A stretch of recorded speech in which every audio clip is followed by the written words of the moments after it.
Ben Hogan once said Oakmont is where God designed golf to be played.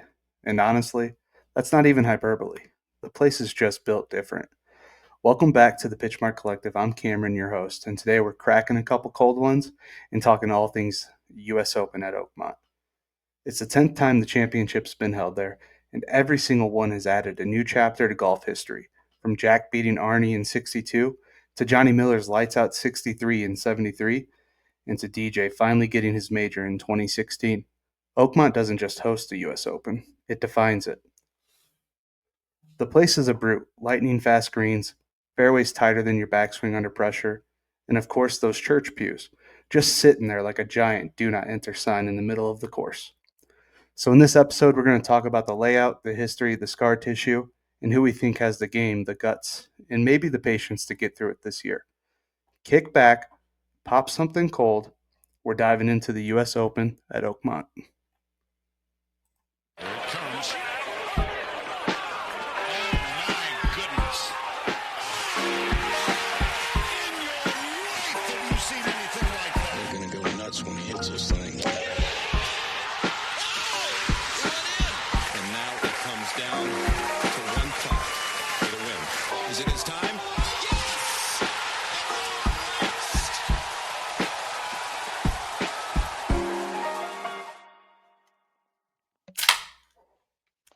Justin, you gotta crack something cold. That's what the narrator at the beginning said to do. Cheers, pal. It's the U.S. Open week. Cheers. Another major week upon us. America's National Open. It's so funny when I hear going last week RBC Canadian Open. It just has zero weight compared to the U.S. Open. I love the US Open because it's one of those things where you get to actually qualify. We all have the dream as a kid, well, or a dream as an adult even. I don't think a lot of us have ever given up there is a 0.001% chance that I can actually qualify for the US Open. But I'm I gonna love thinking remove. about I'm it gonna every year. remove all hope when it comes to me. There's a 0.0000000% chance. Oh, I don't know, but I think that's the coolest part about it. If you You want can to go get better try. at golf, You know what I'm saying? If you get to the what is it plus 0.4 handicap, you got to be or 0.4. whatever. Yeah. 0.4 you can go and try. Yeah. I mean, what other sport do you get to actually go out and try and play against the people that you see on TV? The Jets in the 70s had those tryouts. There's That's a movie valid. about it. Yeah, actually, that is valid. I mean, actual official avenues. I can't think of any. You can go, maybe open tryouts like G League in the NBA. Baseball, I think they have a little bit of openness in tryouts and stuff during spring training. But even then, you got to have exposure and probably get invited. Whereas, literally, if you have a .4 handicap and a couple $100 to sign up for each, qualifier, you could try. Yeah. One of my buddies went and did it this year. The qualifier he went to was at Shadow Hills over in Eugene, and he was like, I am officially the highest handicap person in my group. And he is a plus 0.5. And I was like, damn, there's going to be some golf that's played. The first time I caddied for somebody in a tournament, I've caddied for just one person, Eddie, and it was 2023 U.S. Open qualifying. Our tournament was at Collindale up in Fort Collins. Yeah. It was kind of cool, What's your first memory of US Open? 08, Rocco and Tiger. Okay. Whenever I think of the US Open, I really dislike that this is my memory, but for some reason I always think about Pebble Beach. Yeah. But there's so many other good venues. Obviously we're going to talk about Oakmont being just the one that's hosted the most and probably the hardest out of any of them. I know we had Tyler on an episode once, and he was talking about like Shinnecock and Oakmont and all these courses. I just, for whatever reason, I can't remember those at all. I only remember like Pebble Beach. I don't know why. Was it because Gary Woodland won there? I You like Gary? I have You're a a big I have Gary a faint I Gito have a guy. faint memory of like Watson chipping in, like going old school. Like for some reason, I remember Pebble Beach and that. I don't know. It's kind of weird. I So wonder if I wonder if Tiger winning by 15 strokes at Pebble Beach in 2000 might be that playing probably a is role into that. probably has something back in the mind that I haven't uncovered yet, and I'm probably at some point gonna get out of the closet about being a Tiger fan. But I'll keep hiding behind the fact I'm a Phil fan. It's subconscious, your Tiger fanhood. Yeah, exactly. So I mean, so talking about the ability for us to get there and the ability for us to play with the pros. I know you were watching the longest day. I was paying attention to a few buddies that tried to qualify. They didn't make it past locals, which Hmm. I don't know. I did a little bit of looking into it, like, what's this look like and what's that path look like? Obviously, there's local qualifiers in every state. Um, and then once you're I think it I like don't in, think it's every state. you don't think every state has one? Like I they're, like I don't know if Wyoming has one. Like those guys may have to come to Colorado or oh, or vice like versa. Montana, Yeah, yeah, where everyone, those kind of yeah, flyover in low yeah. population states. But so you've got your local qualifier, and then you have like we were calling it sectional, but I think it's called final qualifying. And then once you get to final qualifying, it's based on the depth of the field, is what I was reading about, is how many spots are actually open for Yeah, like qualifiers. some have two, some have five. Yeah, like the Yep. one that Max Homa went to had 6, but I mean, it was all the guys that were at the memorial, so you've got, can you imagine just like being in the same group and looking over and being like, huh, that's Max Homa carrying his own bag. This is Yeah, or you're like interesting. you're walking up to the range and you're just like talking with somebody, and then you look up, it's Max Homa or Ricky Fowler. Yeah. Yeah. Or any of I mean, most of the live guys tried to go through some Mm-hmm. live Live qualifying. I guys. mean, Yep. there was a bunch of players that I was kind of surprised to see that were actually going through that. So I think that's cool. I love the fact like paying attention to it and that you got to go like in that final round, you've got to put 36 holes of golf together. I know in Valencia, California, I was watching that. They did their playoff and I think they both made par or bogey. Um, and it got to the point where it was too dark. They're like, hey, we gotta start this at 7 a.m. tomorrow. So I can't imagine the feeling that you have. I've been in one Mm-hmm. playoff in my entire life. And I mean, I was a nervous wreck. But trying to sleep on a playoff, knowing that you just have to beat one person on one hole to get to the US Open. Yeah, like you're literally worried, and like to win, you just got to hit 3 golf shots, pretty much. Like you're most Yeah. likely to be on a par 4 or something. Yeah. You're going to So go through your full warm up though for yeah, 20 you're minutes like of golf. you're like on the edge of just like vomiting Yeah. from nervousness and jitters, and it's just like I literally might only play 1 hole tomorrow against Yeah. one guy who's feeling the exact same way I am right now. Totally. I mean, Not that I but know there if are people that are just like wired different. I didn't tell you this, but I'm starting to figure this out about my daughter, about like her intensity level a little bit. Like I think she's much more intense than I am when it comes mm, to golf course. So this weekend, she made the turn and shot a 38 on the front 9, and I was like, holy crap. And she kind of lost it on 2 holes, unfortunately, and the girl that she was playing against kind of dug back in. And so they get to the end, and she on 16 and 17, she went triple double. And so we're same. walking, she hits a bad drive on 18, and I'm like, hey, we got to figure out how to make this fun again. and I think you just need to hit a badass shot right here. And she was like, yeah.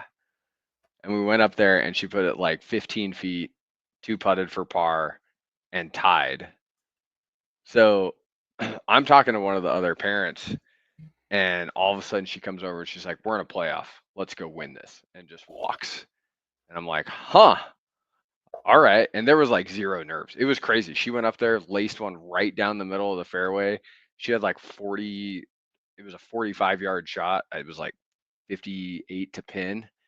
And she put it to like 15 feet and two putted, made par, and the other gal made bogey. So she got to win. Nice. It was like precision, which she almost made the birdie Hmm. putt. I think I sent you that putt.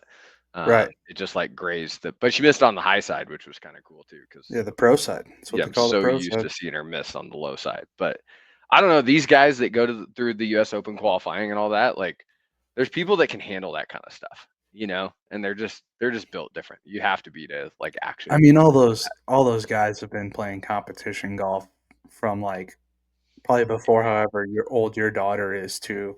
Like Yeah, they're literally still doing competition, whether it's a big money game at their club or tournaments, state tournaments, local tournaments. totally. So it's just a muscle, and I mean that people at the highest level figure out how to manage those feelings. Like if you don't think like a Rory or a Scotty, like they feel butterflies even on the first tee on Thursday, like you're kidding yourself. They got something going on.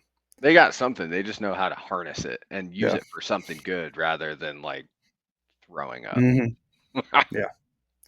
Could you imagine how like Scotty felt that day when he got arrested standing on that first tee? Like literally all these people know I was just in a jail cell 2 hours ago Totally. That with well, the and PGA. for a guy like that who is, I mean, what do you think the odds of him ever getting in trouble? Like DUI or like what was it when we were minors? If you got caught with beer, MIP, right? Yeah. Minor in possession. What are the odds of Scotty Scheffler ever like going through that and or getting caught at a party out in the woods and having to run from cops?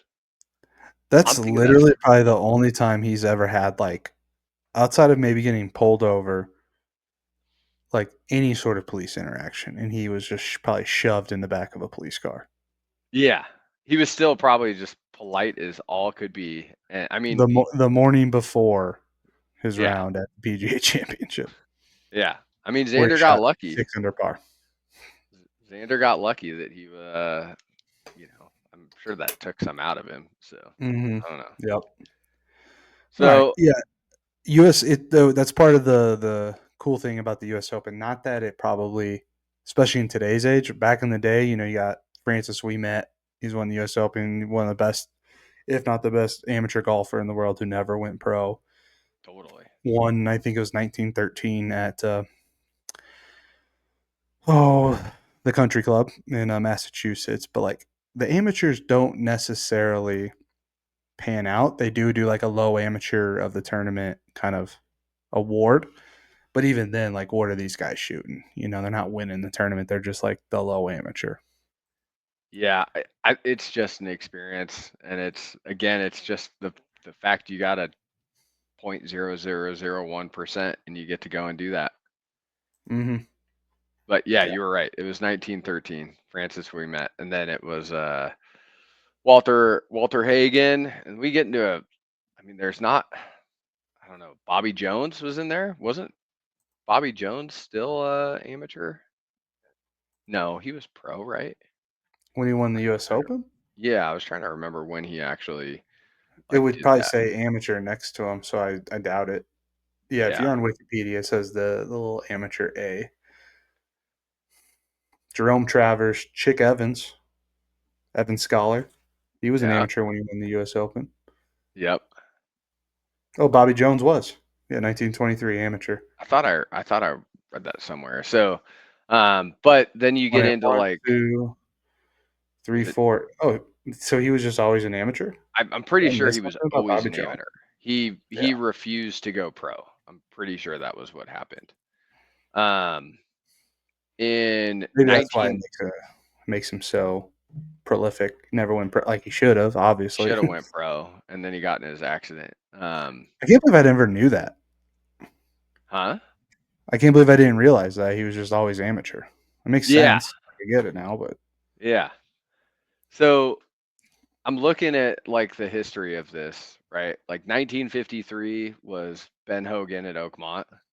He was 5 under, which I mean that seems like a really, really good score.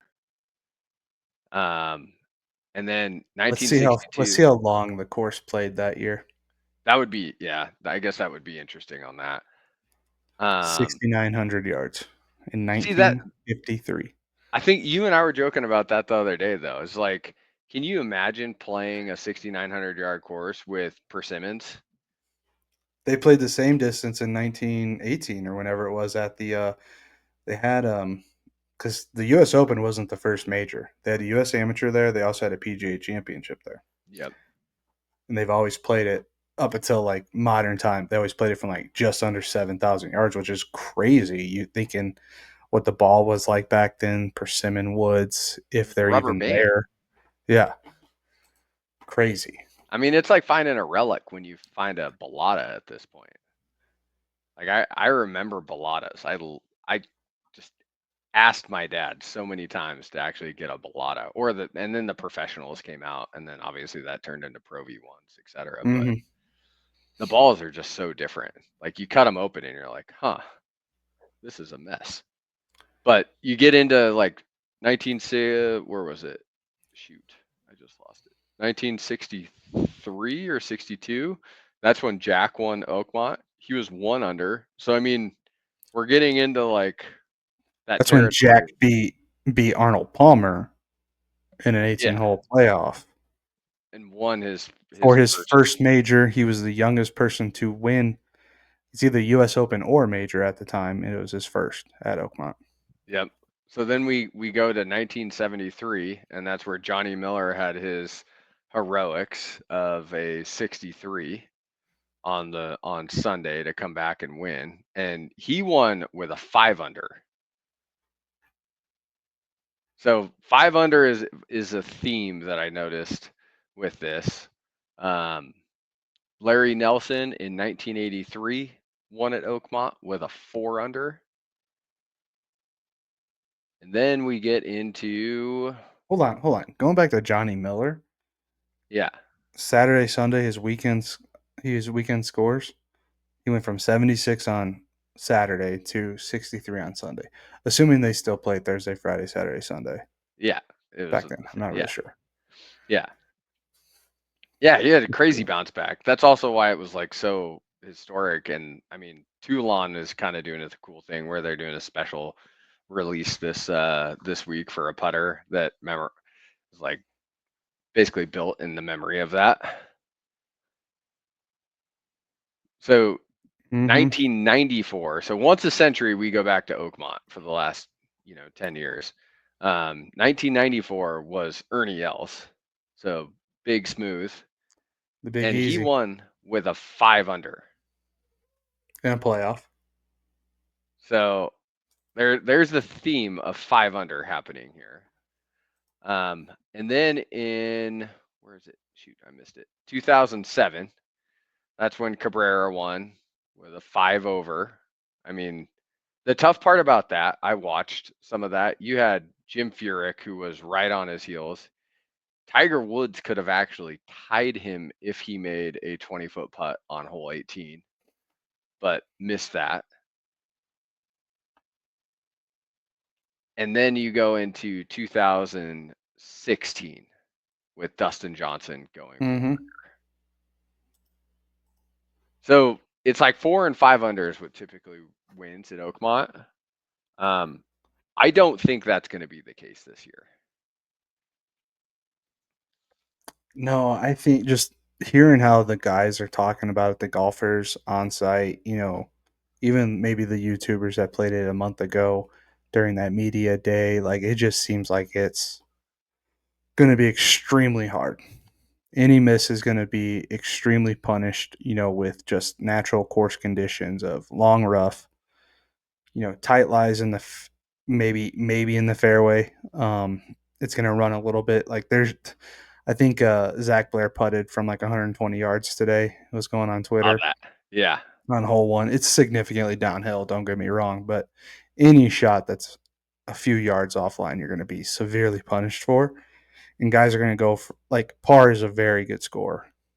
Pretty much all 4 days at this point. I think we're going to probably be closest to uh, over par winning score that we're going to be in a long time for U.S. Open Yep. because they've been going low pretty much since, like you said, early '90s. Well, and I mean, it's Look at called the 73. Beast. It's called the Beast for a reason. I mean, when Gil Hance went through and did his remodel, the number one goal was to make it harder than it was before. Mm-hmm. Um, I know, like one of the things that I listened to, it was like the Golfers Journal. They had a podcast and they were talking. They had a couple people, and one was on the greens crew there for Oakmont, and they were talking about some of the technology that they've got to make the mowers. They had custom built parts on 30 mowers built so that they could raise the decks just incremental time. So they've been doing this for like the last 3 to 4 months, just raising the deck so that they could get 5-inch rough. Right. And not just 5-inch rough that lays down, but 5-inch rough that sands straight up. And I'm sure that everyone saw the pictures that were being posted about the 30 hand mowers just going out there in like the army and getting it done. Did you get a chance to at all watch the Bryan Bros video? Yeah, it chewed up George and I mean, it Grant chewed pretty up good, everyone. Yeah. but yeah, I mean, I mean, there was it's one, Grant was 23 over. I didn't see the Wes final score, so yeah. What were they? Grant Grant 23 was over. 23 over. I think George was like 12, and I think Wes was 10. Yeah. But Wes posted today. I mean, obviously this is Tuesday, but he posted today, and it was a little snippet from the video where he went up to a ball, saw a red dot on it, but couldn't see the number or anything else. Thought it was his ball, and it was not his ball. It was just a ball that was buried in the rough. Saw another ball. Somebody's just like, that's we're not finding that ball. It's Yeah, gone. and but this was a chip. It was on just the side of a green. And Yeah. then went up and hit another one, and all of a sudden George goes, "Wes, this isn't your ball." Two balls that weren't his. They had to go searching, and they finally found his ball, and he got to hit the third ball he found was the actual shot. Like that's how gnarly that is. Yeah. But also, I mean, the rule, like, technically, once he hits that ball, there's penalties to be had. Yeah, 2 strokes each side, each ball. So Oh, yeah. Yeah. I just thought it was absolutely hilarious that the rough was that long around the greens. yeah. I mean, It I've never it played the looks greens, crazy. Um, so of course, we're U.S. Open. There's no shortage of people dropping the balls in their little Instagram reels in the most ridiculous places of rough where nobody's going to hit it. yeah. But we get it. The rough's long. I was watching a little bit of like the Bob Does Sports ones, and like it was just so funny because that's like where I'm close to golf skill wise. It's like Bob and Joey Colcuts. It's like those guys can not get it out of this rough. And like Barstool's about to do theirs. I saw a clip and it was Riggs hitting one out, and it just looked like he hit it like 3 feet, and he took the biggest hack at this ball. So I would be excited to see it. I don't necessarily know if I'd enjoy a full 18 holes, let alone 4 rounds of playing in that kind of mayhem. I Because mean, it's gonna. we haven't even gotten to the green yet. We're just talking about the rough. I mean, and the greens are supposed to be rolling at a 15. I mean, if I don't, how do you get a ball to stay on a 15? I mean, I've played on like a 12 and a half, Mm-hmm. and that's like, I mean, that tests me. That's definitely where I want to stay. I don't want to go up to a 14, 15. That's crazy. Yeah. You just I touch a ball. Dunzo. double Yeah. par. You know how many double par pickups I'd have? At least 9. At least half Yeah. the holes. My goal at Oakmont, like if I were to play in any like, it's hard in regular conditions. My goal would be like 4 holes where I make par or better. Give me 4 pars or better, Now think and about to break that. 110. I'd want to break 110. Think about that as a par 72, so it makes it even harder. And I mean it's relatively short. It's not like this crazy course that's like, 7,800 yards or anything like that, but Right. I think it's playing at like 74 this week. It has 175 bunkers. Like that's over, I mean, I'd find 10% of them yeah, minimum. so and Over tell under me 17 and a half. how do you feel about pulling a 3-wood or a driver on a par 3? I don't necessarily feel as bad because like we're gonna see it this week I from mean, pros. there You there know, was a lot of guys. I think but Minwoo Lee pulled out his mini driver today, and it was a video of him hitting a 200 and I mean it was like 290-yard mini driver, and he was on the front of the green. listen. I'm playing for the landing area in front of the green on that hole. Yeah, Four's a good score on that hole for me. totally. But you think I think it was on Twitter, but it's like pros when they see a yardage, they're like, all right, 293, like we're making a 3. You get what I'm saying? Like they're playing for the 3 because whether it's a par 3 or a par 4, three's a good score. Yeah. Well, in elite short games, they're going to be able to get up and down most of the time if they can put it Right. Right. within But a like they don't wedge. necessarily look at par 3, 293 and get intimidated. They see the 293 and they're like, yeah, we're just gonna make a 3. Yeah, It's like totally. par's not even in their head. It's the number 3, if that makes Yeah. sense. I will say, like I said it earlier in the week, joking around with Teddy in a text thread, and I was like, this just looks so mundane. Like the course just looks so tame when you see pictures of it. We Um, couldn't tell you were we did not know you were joking at I, all. I was just I was just looking at it and I was like, I mean, gosh, these pictures, like I was following Jeff Marsh and looking at some of his like drone pictures and stuff that he has up there. And it just looks simple with bunkers and stuff, Mhm. but those pictures do nothing for like what's in the middle of that fairway. And I mean, having a lie like that when you're right in the You middle of the you fairway don't is see the different, the mounds and the tilts and crazy all the angles. yeah. And then Yeah, you also like I don't think it does you don't really see how deep some of those bunkers are. I forget what hole it is, but it's pretty much like got a bunker jetting out into it one way and then kind of the fairway curls around and goes back behind it. Like that bunker could be 5 feet, 6 feet deep and 20 feet wide. Like it's a big target to try and carry it. Um, you just described like 4 different holes on that course. yeah, and then there's just every hole has its own challenge, whether it's some sort of thinning out in the fairway. I want to say I read somewhere the average the fairway like width average is 26 or 27 yards, which isn't like overly wide, but it's like enough room, especially for these guys. But it's not the width; it's the shape and it's the tilts and it's the is it slanted left to right? That's going to get them, and then maybe they catch one too good and run out of fairway. So, Got to play for where the ball is going to end up rather than where you're actually hitting it, hmm because it's going to run and it's going to go somewhere and you're going to be pissed. So, definite premium on accurate tee balls, and I mean GIR compared to even being 2 yards off the rough, off the green, like it's going to cost a lot of people a lot of shots because they're going to have to chop it out, and who knows what that ball is going to do coming out of there with some of the swings that these guys are going to have to put on it. totally. No So, spin coming out of that rough, dude. The green's running at a 15. We're going to see a lot of we're going to see people put it off the green many times, which is going to be exciting. Like well, even more than Pinehurst. are you actually looking forward to this? Because you and I have had this conversation before, where I love to see the absolute carnage. I don't know why. Like there's an entertainment value. I also love just to see someone who's like focused in, and he's only winning by a few strokes, under par. He's not like when they're going 16 to 25 under par, it's like it's just so unrealistic, I think, to me.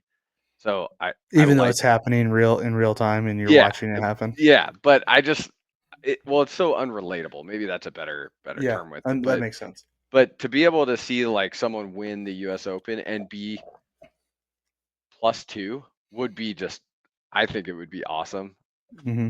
It might get old too. I don't know. I can't remember the last tournament that I ever watched that actually had a over par winner. I don't know. Yeah, I have no idea on that over par. It's probably been a long time. I would say if there's like I'm good with the US Open being like what's supposed to be the hardest test in golf in America. Like make it make it extremely hard and like challenge these guys. I'm fine with that, for the US Open. I'm Yeah. probably gonna have a different appreciation for it being there Friday, in a couple days, going to actually see it live. Yeah. Where I'm like, oh dude, this looks miserable. Or like you kind of get a like golf's one of the things, especially if you play, you kind of know what the players like got to do to get out of this situation, right? Like if they're in a bunker, they got a good lie, like how you'd hit it. Like I don't necessarily know how I'd hit a 190-yard shot out of 7-inch rough, way left of the hole because I don't ever have to do that because if it's 7-inch rough, probably not finding the ball. Yeah. Yeah. So we're dropping on the line or whatever, going back to the tee. And it'll be cool to like get a like actual in-person appreciation of the conditions. So what's your plan to watch the US Open? Because what days are you going again? We're just going Friday. Friday. Okay. Well, I mean, it won't be they always set up the course easier on Thursday and it gets progressively harder. So it won't be like atrocious like it will be on Sunday, like just crazy. But I mean, we'll start seeing some stuff. Hmm. I'm excited to like.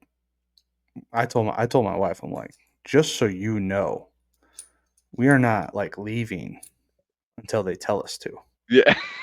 This is an all day affair, babe.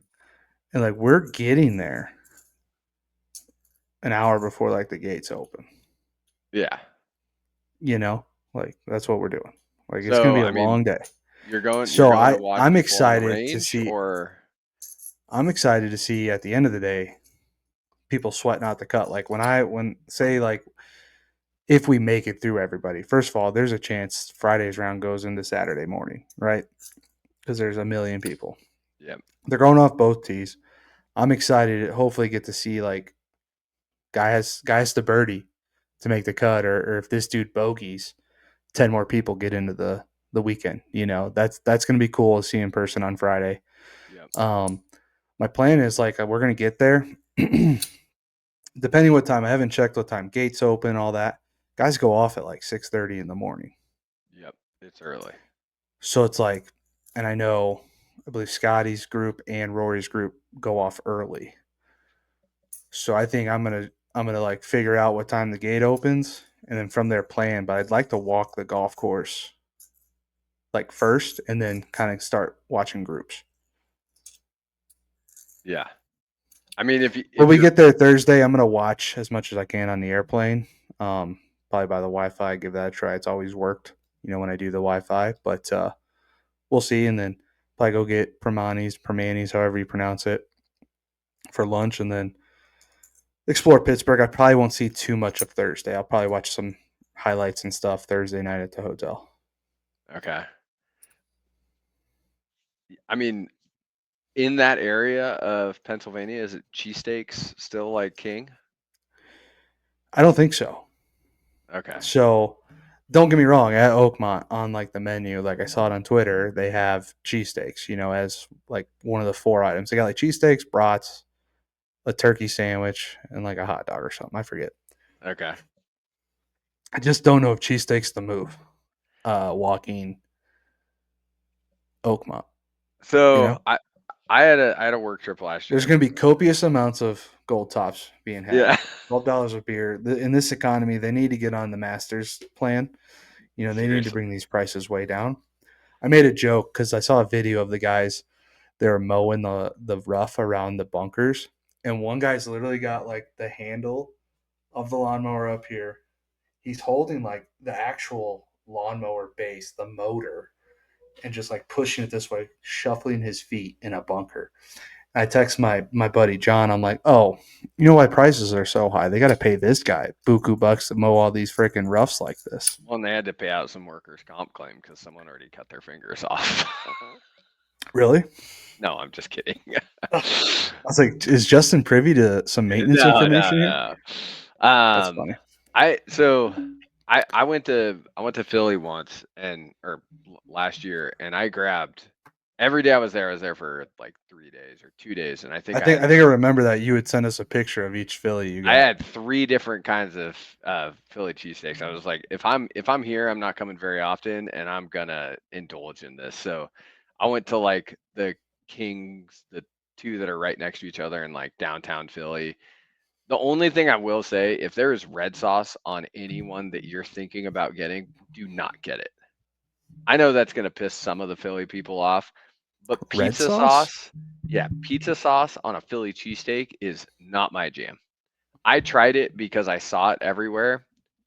It was my biggest regret because it was also my last one, and I was like, "You got to be kidding me! This is That's what how I'm you're gonna. ending your This is how I'm Philly. ending Yeah, it. This is brutal." So yeah, I don't it think does. I would even come close to like even thinking about ordering a Philly cheesesteak with pizza sauce on it. So Yeah, it. Please don't. It does look like. Well, it's showing 4:40 a.m. for me because I'm Pacific time, so it's gonna be 7:40 in the morning for Scotty, Colin, and Victor, and that's the group that's playing together. So I think that'll be pretty fun to actually follow yeah, and that. then I think it's Rory. Is it Rory, Shane, and Rose? Like that's a Yeah, really good.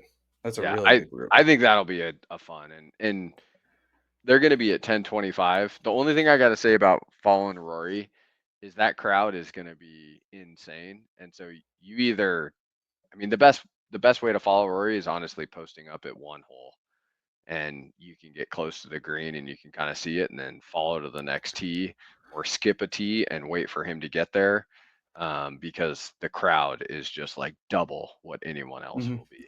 I, I mean, a few groups that we're gonna be tracking hard on Friday. I mean, we're looking at you got Minwoo, Justin Thomas, and Brooks off the 10 tee at 5:18 a.m. Mountain, so 7:18 That'll be Eastern, fun. Yeah. and vice versa. In the tee time after that on number one, Spieth, Rahm, Dustin Johnson. There's like a million U.S. Open wins right there. I mean, it's only Yeah. 3, 4, 3, but lots of majors. A lot of wins, period. Then we got Victor, Colin, and Scotty after them on 10 tee. Um, I Xander, think I'm gonna get Bryson. sucked in. I was just saying, I think I'm gonna get sucked into like actually checking out Joaquin Neiman. I mean, he's won like 5 times this year on Live, 4 or 5 times this year on Live. Like Yeah.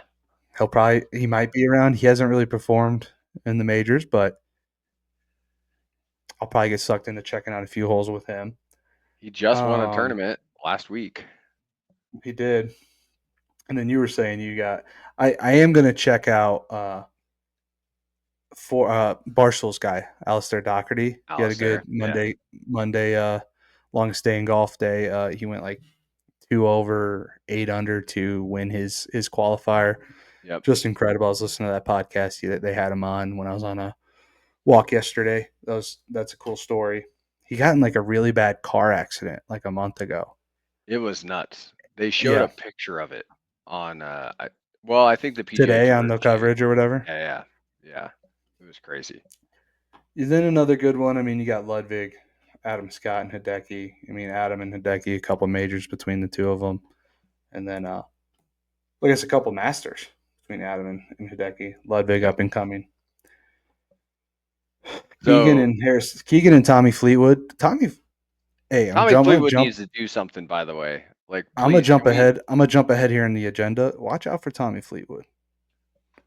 you think I you don't think think. I think he's accurate enough. Like he might, if he can keep it in the fairway off the tee, like he'll be in the mix. so you bring up the point of accuracy on drivers, and the group that I was looking at is 10-14 off 10. It's Xander, Jose Luis Ballester, which is the Arizona State kid, and then you got Bryson. Jose Everyone, Luis Ballester, Arizona State kid, live golfer, oh, Ray Creek pisser.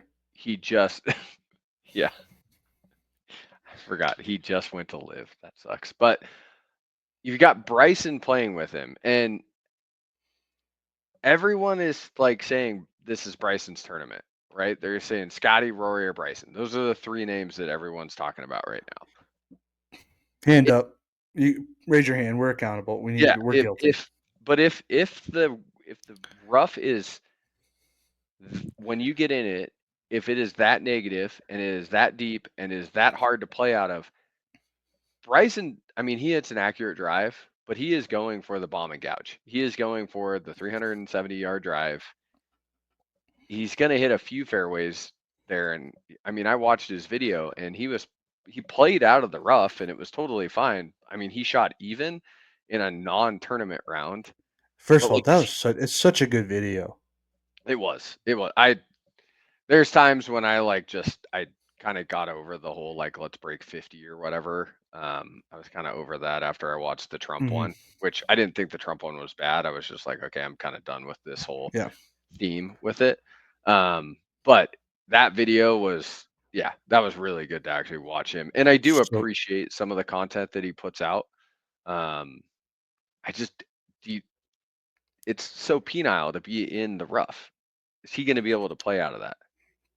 I think his issue too is going to be his irons have been a little off, and he's going to have a lot of uneven lies, which is troublesome So he because is he's got the playing. one length irons. He's playing his new irons this week. He played Oh, them for the first time last week. LA Golf finally produced his own irons, and it's kind of interesting. I didn't know. Like I was listening to Johnny Wonder on some of the specs. Um, like for one, his pitching wedge is like 36 degrees or 37 degrees, so I mean, it's like R7 was that iron. a 7 iron? Yeah. Yeah, it's kind of nutty. But his grips weigh 120 grams because they're so big, and so he has such a heavy head to kind of even the entire thing out because it's With one the length. swing weight and yeah. Like if you get a chance, go look at the picture of just like the toe side has this huge weight basically just bolted to the blade because when he's coming through, he swings like his hands through so hard and aggressively that if he doesn't have everything out there to kind of promote that fade, he's just going to block everything um, to the right or to the left. Sorry, I'm not Mm, right-handed, but right. I thought that was kind of interesting. He'll pull it. Just pull everything. Yeah, yeah. Yeah, yeah, yeah. He'll just close the Yep. face down coming through the zone and everything. But I mean, I'm, until he's won two U.S. Opens, kind of just bombing the ball and figuring it out from there. yeah, I mean, Why wouldn't he keep doing it? totally. And he's been in the mix at pretty much every major the last 3 years doing that. Like, just do it. It is true. Yeah. So I think one of the things that'll test everyone. I mean, obviously, we were talking about like driving accuracy. That's like the big thing, right? Everyone's talking about being in the fairway and like iron play. Honestly, watching 2016, DJ put on an absolute show when it came to driving. Like he was in the middle of the fairway so often. Um, but the one thing that I noticed that a lot of his second shots were those like 100 to 40-yard wedge shots. And I mean, that's kind of been Bryson's Achilles heel. He's an excellent putter, so that'll kind of make it through. But if you're hitting those shots, it's like it's almost mental toughness. So I actually heard someone ask this question today, and they're like, who is the mentally toughest golfer on the PGA Tour?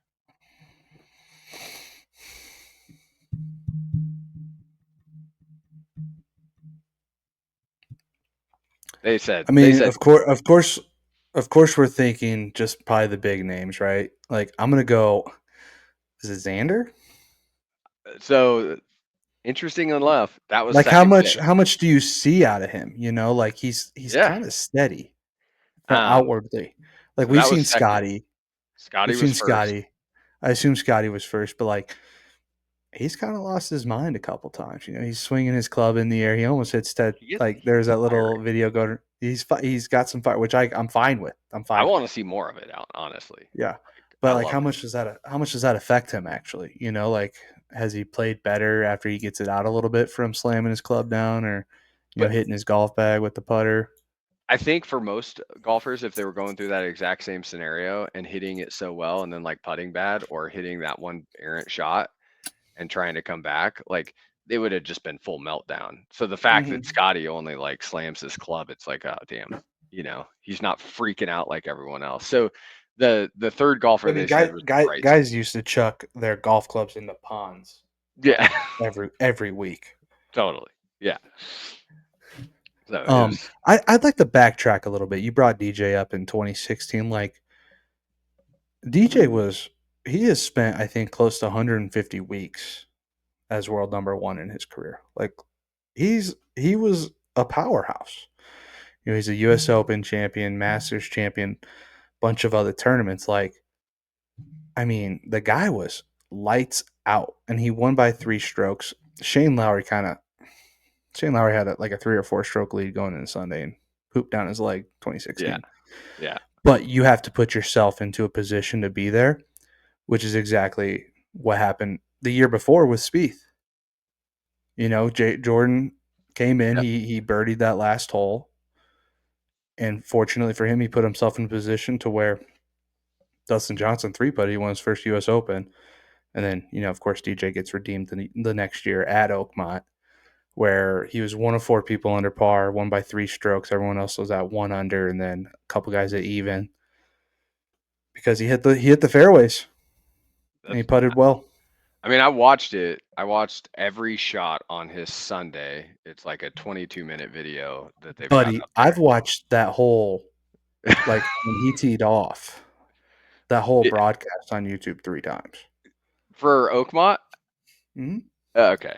I Like it's not like I'm sitting there just glued to it, but if I'm going through some admin stuff at work, like yeah. I'll put it on, listen to it. I just I'm not saying it was like boring, but he was so methodical about what he was doing and where it was going to be, and then he just missed a Hmm. few putts and he made a few putts and that's all it was. Like he had a Yeah, few really good sand shots for that, but there was no like crazy shifts, I mean, I think that's why we all say like we don't give Scotty the recognition about being as good as he is because we don't see like these crazy swing. yeah. We don't see Scotty just missing his shots by 30 yards one way or the other. We see like his misses are still in the fairway on the green, just in the fat part, maybe just off. Um, but yeah, man, like Dustin Johnson was a dog back in the day. Listeners, let's not forget. Mentally tough, probably, probably.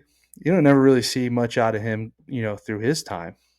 So I think this is going to be one of the best majors that we have. Probably, like let's just call it in the 2020s for sure.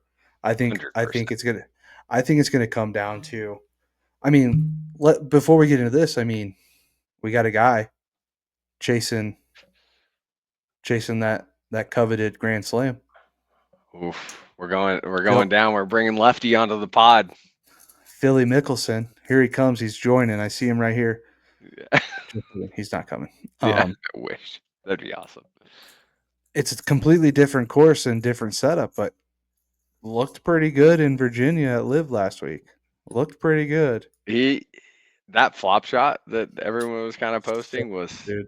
it was it was like 1995 Phil Mickelson again. Vintage Phil, man. Yeah, it Vintage was Phil. awesome. Like I It was about as close as he could get to like actually hitting it like that. I think it was like a little. I mean, he might have done it in a tournament, but I remember like a little ad or commercial going around where he was hitting shots like that at the lip of the bunker, like up and over behind Up, him. going backwards. Yeah, Yeah, it was about as close to that as you could get, and he just drained. I think it was for par. Like he had made a mess of the hole, but yeah. like vintage Phil.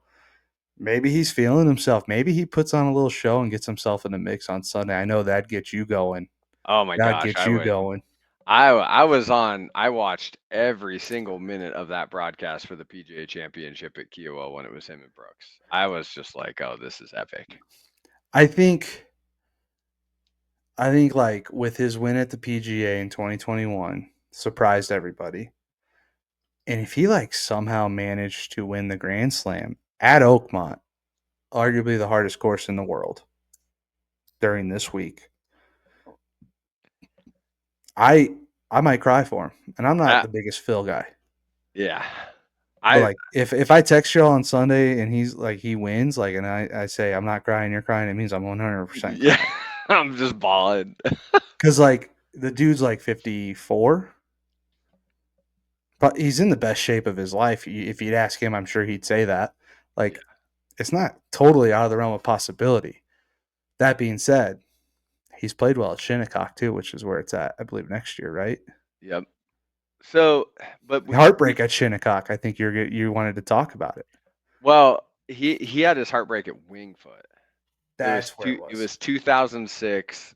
It was the final hole collapse, and he hit driver instead of. I mean, I watched the broadcast for that, and Johnny Miller is like, that's got to be his forward. That's got to He be his did forward. And he did lose by 2 to Retief Goosen in 2004 at Shinnecock though.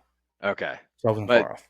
2006 was his last one where he was coming in, and it was Jeff Ogilvy.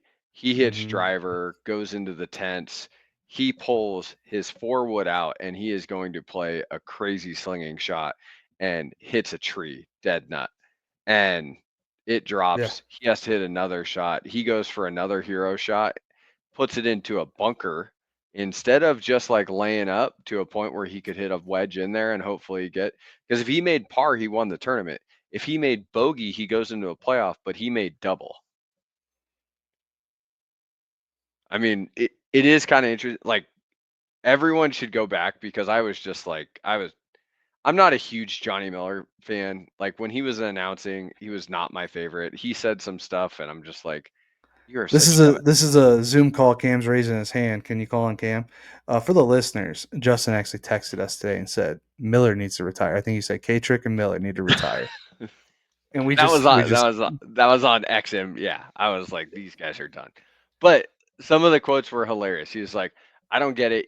You win majors with precision, which was so funny because I'm thinking about like modern day golf, and I'm like, Bryson has won majors with just bomb and gouge. And then one of Johnny Miller says, Jack is just thinking, man, Phil, when he pulls driver, just like, what are you doing? He's like, mhm. Jack is just about to lose it. Um, this was the dumbest one that I listened to. Sometimes you don't need to be the white stallion running down the backstretch on the final hole. Like who who them actually comes up with that saying? them old cats, dude. The filter just goes. It just goes until there's no filter left. The white stallion. So Phil the I was thrill.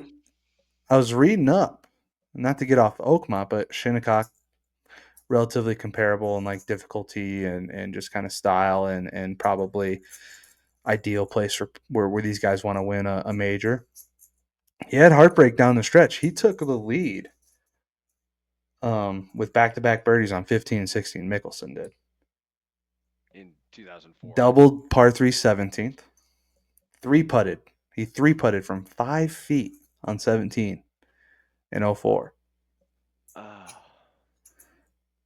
And Goosen, of course, parred or made birdie on 16 and then parred out. But Goosen was +1 on his final day. So Phil's got some redemption in the U.S. Open. I mean, he's got. If you look at Phil's Wikipedia page, the U.S. Open, he is just like second place, fourth, fifth. He's been so close. the problem is that he hasn't made a U.S. Open cut since 2022. That is a problem. He was cut in 2020, 2021. He was tied for 62nd. 2019, he was tied for 52nd. 2018, tied for 48th. Like, he hasn't had a lot of, in the last 10 years, he hasn't had a lot of good outings there. Um, but I mean, we talk about the driving accuracy. That is definitely something that Phil Mickelson is not known for. But it is a short enough course. He could probably hit 4-iron on a lot of holes. Um, I mean, he's also like, he's gonna have to be mentally tougher than he's ever been before, because Mm-hmm. trying to pull like 4 wood and trying to sling one around or do something crazy like that at Oakmont is just gonna get you in more trouble instead of just trying to hack it out. He's been second place in the U.S. Open 6 times. That's got to be so annoying for him. Like as a Uh guy with who's probably has that goal like 6 times. I mean, you know, the person to ask, go ask Rory how he feels about it before winning the Masters. Mm-hmm. Like, how Talk, many? talk about second place finishers. Roy's been second the last 2 U.S. Opens Yeah. at L.A. Country Club and Pinehurst. Could it be Well, him? I think that goes into a good next segue into picks and who you're taking for the U.S. Open. I mean, Rory Drivergate. I don't know if He's he's gonna got a have it, new one. man. Did you see his He's got a interview new today? QI10. He's Yeah, got a it's QI10. QI10. He went to his old driver again. He went away from the QI35. But how can you go from shooting an 80 at a TPC course to now going to the toughest course and trying to compete at the U.S. Open? I think it helps that he's Rory McIlroy. First of all, let's get that Well, out of the way. well, Um, okay, Captain Obvious. I can follow that. I don't know. Like what was happening at TPC, Toronto, Osprey, whatever it was. Maybe he was tinkering. Maybe Thursday he had one driver and Friday he had the other. Played awful. He was my pick. He was fourth from last. It's an embarrassing showing, Nine from a over. pick standpoint. Embarrassing. Um, that being said, I don't think anybody should be shocked if he's coming down the stretch with a possibility to win on Sunday. If there is anyone that can bounce back like that, it's going to be him or it'll be Justin Thomas. Because we talk about Bryson bombing gouge, like Rory can bomb and gouge. 100%.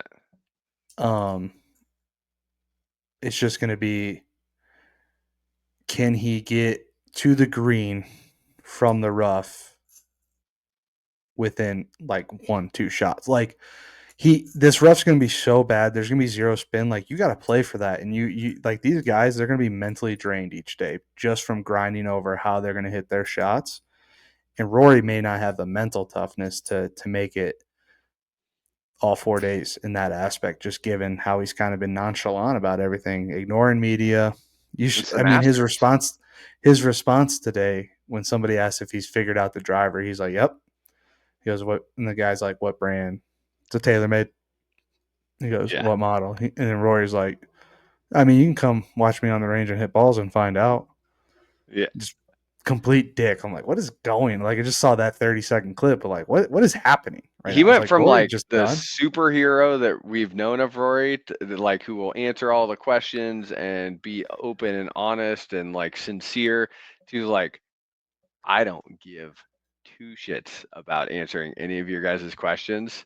Like, and I get you just won the career Grand Slam. You've just won something that you've been trying to do for what, 10 years, 11 years since his last Mm-hmm. major. It's like, I I totally understand just like all of a sudden all that weight's off your shoulders, but dude, fake an injury.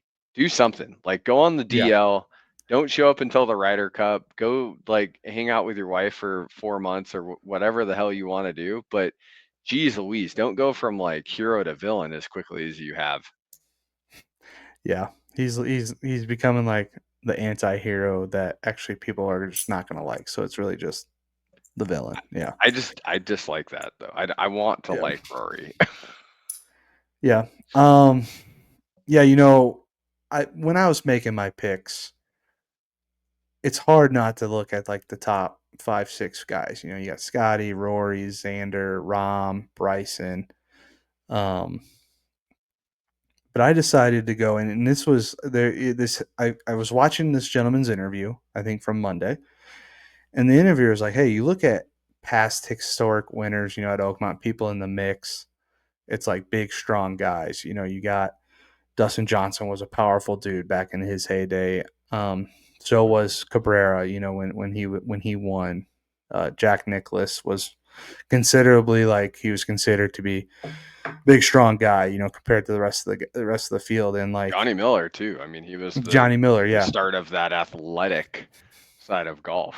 hmm So I was like, you know what? These guys are onto something. So I decided to go with a big, strong guy who's won the U.S. Open before. He's won a Masters.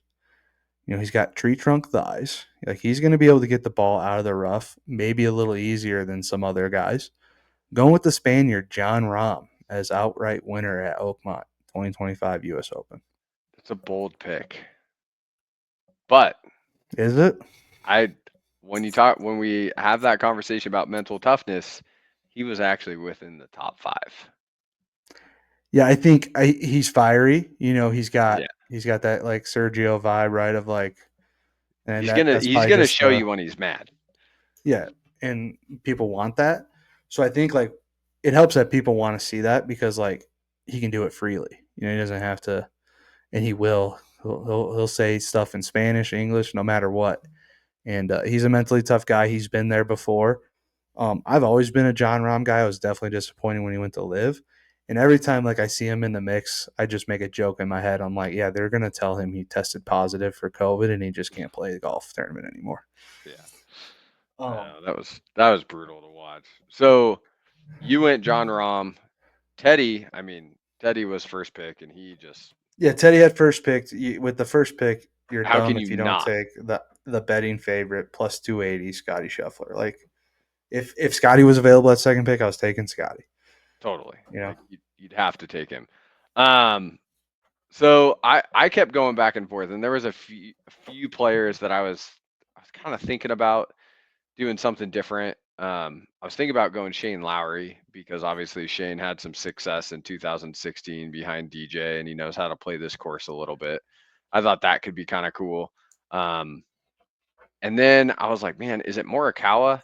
I always worry about Morikawa and his wedge game and his ability to get up and down. And I mean, obviously, putting is going to be just the toughest thing in the world. I might really regret not taking Morikawa for this. I Um, like him. I think it's smart if people put a little unit on Colin Morikawa to win the U.S. Open. He's yeah, accurate off the tee. He may not be a bomber, but like he's accurate off the tee and he's accurate with long irons. Like he feels comfortable with a 4 or a 5 or a 6 in his hand, which is going to be big here, especially totally. if you hit it as far as Colin does. So my middle ground of where I ended up because it was Bryson, and I'm like, I don't know if this fits Bryson as well as it should, which I, I don't know. For some reason, I was like, well, Cam's taking live. I went with Xander. So I figure he's got distance. He's The guy really who's good on top the 5 greens. like the last 6 U.S. Opens. Yeah. I mean, it's hard not to take the big guys in these big tournaments, especially the U.S. Open. And I think he's got the mental toughness. The only thing I worry about with him is like we haven't seen him come into form really. We've No, seen a couple highlights here and there, but we haven't seen a stretch of like a couple good tournaments or even a win. yeah, he hasn't come through after taking time off due to that. I think it was either abdominal injury. Yeah, this is I believe it was. abductor. Yep. Yeah. So So the more DFL is one thing. I don't mind. Like I think it's interesting. I am more interested in the cut line because Teddy went with a crazy cut line and like he went plus 10 as a cut line. Like is that huge? I don't know. Like what are I your I thoughts on it? believe that's where it was in 2016. It was really 10 over. All right. I'm pretty certain 2016 U.S. Open. I mean, I see what you did. You tried to sandwich me in the middle again, and I didn't fall for your I trickery was game. I was going +8 no matter what. I just felt good about it. Okay. Well, I was like, I'm not going in between the two of you. I'm not going plus 11. That seems like just insane. And I was honestly thinking we were all going Oh, to it was start plus somewhere. 6. It was plus 6 in 2016. I was going to go at plus 5. Mm-hmm. That's where I was thinking. But Mm-hmm. since you guys went so high, I just kept that because anything that's lower, I get.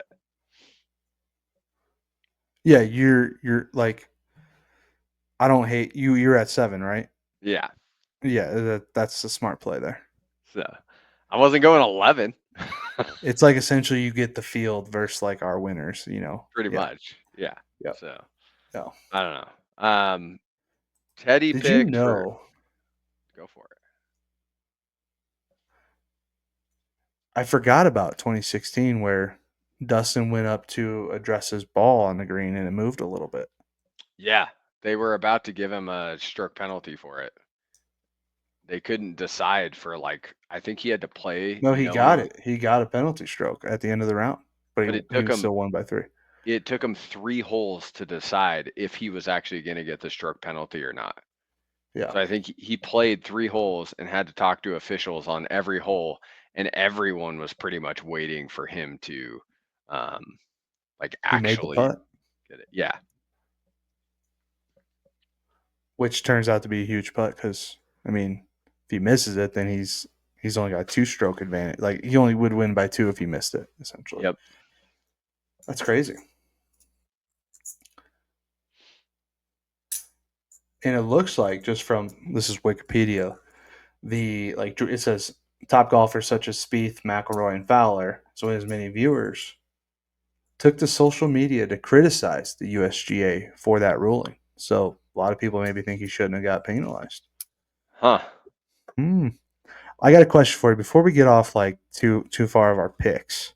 I don't think DFL matter. I mean, who'd you pick? Tristan Your DFL. Lawrence. Yeah, Tristan Lawrence. I mean, I He tried hasn't picking made a somebody cut in that like I 4 tournaments. recognize. I tried picking somebody like I recognize that's been around for a while. So I went with James Hahn. Oh, it's And funny then enough. There's a Instagram handle that I follow, the Country Club Collective, and he was walking with James Hahn today. So when you threw that name out there, I was like, oh, this is hilarious. I've actually watched him play like 3 holes of golf. yeah, that's funny. So That's funny. So I picked him, and Teddy picked some guy I've never even heard of. He's 23, went pro last year. Maxwell Moldovan. yeah, I saw that. I I was looked him up. He literally looks like he's 16 years old. yeah,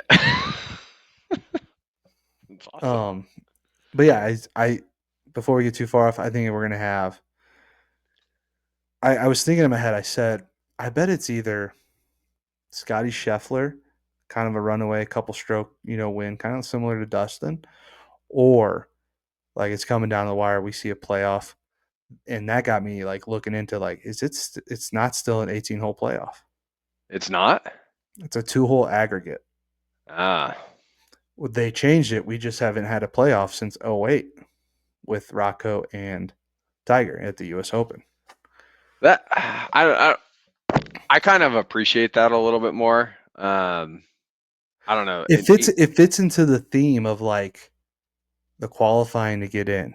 That's For the amateurs and for those yeah. pros who don't qualify. You got to go through the local, and then you got to go through the final. 36 holes in a day. Like, yeah, dude, do an 18 hole on Monday. Like, first of all, give the viewer more golf at That is incredible true. golf course. Yeah. I get it. Like the players probably don't want it. Well, it's so long, and It's more money, going into the event. we are definitely not accomplishing anything on a Monday with an 18-hole playoff. Brother, I don't accomplish anything on Thursday, Friday at Americans. Like, what are we talking about? Yeah. Luckily, I'll be off work for them. So,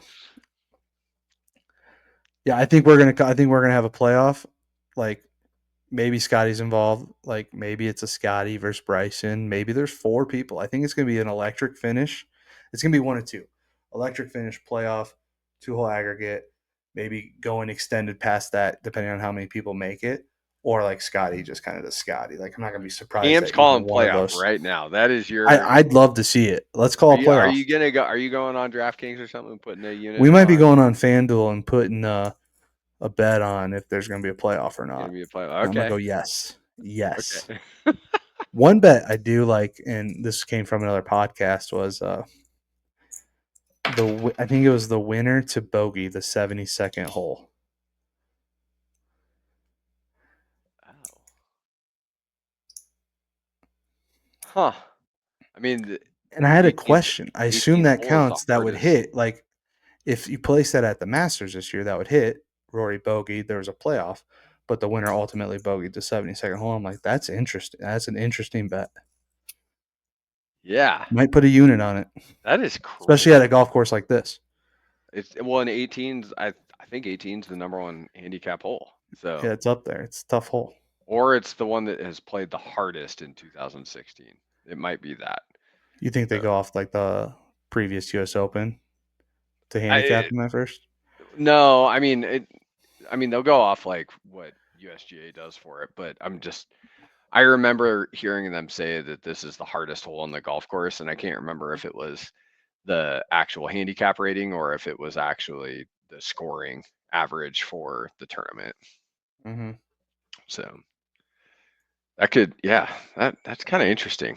I could I could be down to. It'll at least get me to watch the leaders 18th hole. You should watch the Leaders 18th I hole no mean, I'll matter be what. watching it anyways, but you're watching it for a reason now. You're like, okay, Yeah, are yeah, you going to bogey this? yeah, It yeah. actually is kind of fun when you think about it. Fun fact about Oakmont in the U.S. Open: the stimp meter was inspired by Edward Stimpson after he attended the 1935 U.S. Open at Oakmont. Huh? The guy, Really? the guy was watching him putt around. And he's like, "We need to figure out. Let's figure this out. Like how we can like put Actually a gauge value it. to how fast these greens are." And I the mean, stimp that meter was was born. ever since Oakmont was built. It was like they were known for deep rough and Mm-hmm. fast greens, so it makes sense.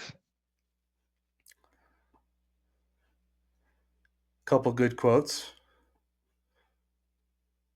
Tiger Woods on the greens. That golf course is going to be one of the toughest tests that we've ever played in the U.S. Open, especially if it's dry. It'll be unreal because those greens are so severe. You know, Michael Kim, talking about greens being severe, Michael Kim dared to go on Twitter today, dared to go on Twitter today and say Oakmont's greens are Mickey Mouse. Wow, really? Is Oakmont going to take that? Is Oakmont going to take that from Michael Kim? Oh man, you don't want to put that kind of karma out there before the tournament starts. Why did you do that, Michael Kim? Somebody at Michael Kim and ask him why he did that. Yeah, you'd have a I get conversation it, quick. and I luckily been blessed. I'll be able to go to two major championships this year, Augusta and Oakmont. I'm gonna do some analyzing of the greens here and come back with a take on which ones are more severe, what I would think would be harder. Not that that really matters, but you're gonna get the opinion. I do have a request. I need to see like there's got to be some cool merch in that merch tent. Like Yeah, I'll send you some it's gonna be photos. absolutely massive. So, I'll send you some photos. all right, man. It is we're going Should we on wrap it up? hour 15. Yeah, that's about our time. Yeah, I mean it's the U.S. Open. We can always spend a little bit more time, but I think we're good. I think we've covered everything on the agenda you have set forth. Absolutely. And I gotta say, man, the intro that you did Is was that good? absolutely fire. I like that. So, good work. I needed to practice a little bit more because I kind of ran out of breath at some point. I'm like, why am I not breathing while I'm doing this? I was so focused on reading it and making sure I didn't mess it up that like I Yeah. just like wasn't breathing. Well, it was great. But So, thank you. I hope next time Um, we talk, Xander has won and I got the cut, and I'm making a comeback in the picks. you need a clean sweep to get back in the mix here. I You need Xander to win to get the 3 points, and you need to win the cut and DFL. You need my it. my daughter and I have full faith in Xander. She helped me pick him, so we're going over the House top. House Lair is rooting for Xander this week. it's the U.S. Open at Oakmont. It's an incredible place. It's an incredible tournament. It's going to be awesome. We appreciate everybody tuning in.